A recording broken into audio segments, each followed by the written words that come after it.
ഇതിപ്പോൾ ഏറ്റവും അവസാനം ഉണ്ടാക്കുന്നത് ഞാൻ മാത്രമായിരിക്കും കേട്ടോ. അത്രയ്ക്ക് ഇതൊരു ടൈമിൽ ട്രെൻഡിങ് ഐറ്റം തന്നെയാണ് കേട്ടോ. അത് പിന്നെ അങ്ങനെയാണ്, ഞാൻ പിന്നെ എന്തും ട്രെൻഡിങ് കഴിഞ്ഞിട്ടാട്ടോ ട്രൈ ചെയ്യുള്ളൂ. നല്ല ടേസ്റ്റായിട്ട് ഇത് ചോറിൻ്റെ ഒപ്പം വേറെ ഒരു കറിയും വേണ്ട. അവരൊക്കെ പറയുന്ന വെറുതെ അല്ല, അത്രയ്ക്കും അടിപൊളിയാണ് കേട്ടോ.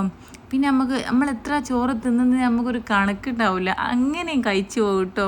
ടേസ്റ്റ് ഭയങ്കരമാണ്. എന്നാൽ പിന്നെ നമുക്കിതെങ്ങനെ ഉണ്ടാക്കിയത് നോക്കിയാലും. ഒരു ബൗളിലേക്ക് ഞാനിപ്പോൾ എരിവുള്ള വറ്റൽ മുളകില്ല, അതൊരു 5 എടുത്തിട്ടുണ്ട്. ഇതിപ്പോൾ കാശ്മീരി മുളക് എടുക്കുകയാണെങ്കിൽ കുറച്ച് കളറും ഉണ്ടാകും, എരിവും കുറവായിരിക്കും കേട്ടോ. എന്നിട്ട് ഒരു മിക്സർ ജാറിലേക്ക് കുറച്ച് കറിവേപ്പില ഇട്ട് കൊടുക്കുക. പിന്നെ ഒരു 5 അല്ലെങ്കിൽ 6 വെളുത്തുള്ളില്ലേ, അതും കൂടിയും കട്ട് ചെയ്തിട്ട് അതിട്ട് കൊടുക്കുക. പിന്നെ നമ്മൾ നേരത്തെ സോക്ക് ചെയ്ത് വെച്ച മുളകില്ലേ, അതിട്ട് കൊടുക്കുന്നുണ്ട്.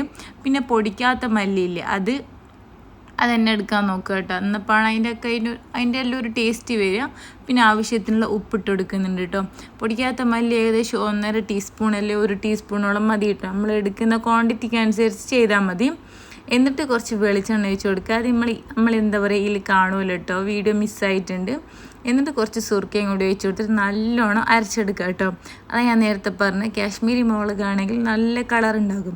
ഇനിയിപ്പോൾ നമുക്ക് വേണ്ടത് വഴുതനങ്ങയില്ല, അതെടുക്കാം. ഇത് കണ്ടോ, ഈ വലിയ വഴുതനങ്ങ, ഇത് കണ്ടപ്പോൾ തന്നെ ഞാൻ ആദ്യം വിചാരിച്ചത് ഇത് ചെയ്യാനാട്ടോ. ഇങ്ങനെ ഈ വലുതുമേൽ ചെയ്യുമ്പോൾ നല്ല രസം ഉണ്ടാവില്ലേ കാണാനും, അതേപോലെ കഴിക്കാനും ഭയങ്കര ടേസ്റ്റ് തന്നെ കേട്ടോ.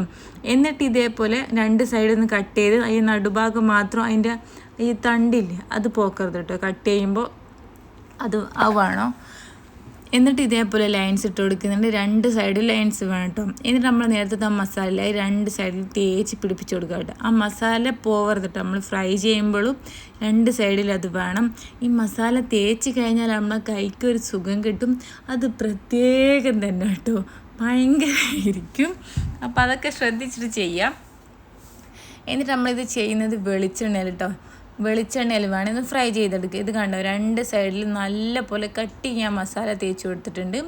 എന്നിട്ട് നല്ല ചൂടായ ഓയിലിട്ട് നമുക്കിതൊന്ന് ഫ്രൈ ചെയ്തെടുക്കുക. വെളിച്ചെണ്ണ, കുറച്ച് വെളിച്ചെണ്ണ ഒഴിച്ച് കൊടുത്തിട്ട് പാൻ ചൂടാക്കിയിട്ട് നമുക്കിത് വെച്ച് കൊടുക്കുക കേട്ടോ. ഒരു നല്ല ലോ ഫ്ലെയിമിൽ വെച്ചാൽ മതി, തീ കൂടി പോകരുത്, അങ്ങനെ ആകുമ്പോൾ കരിഞ്ഞു പോകും.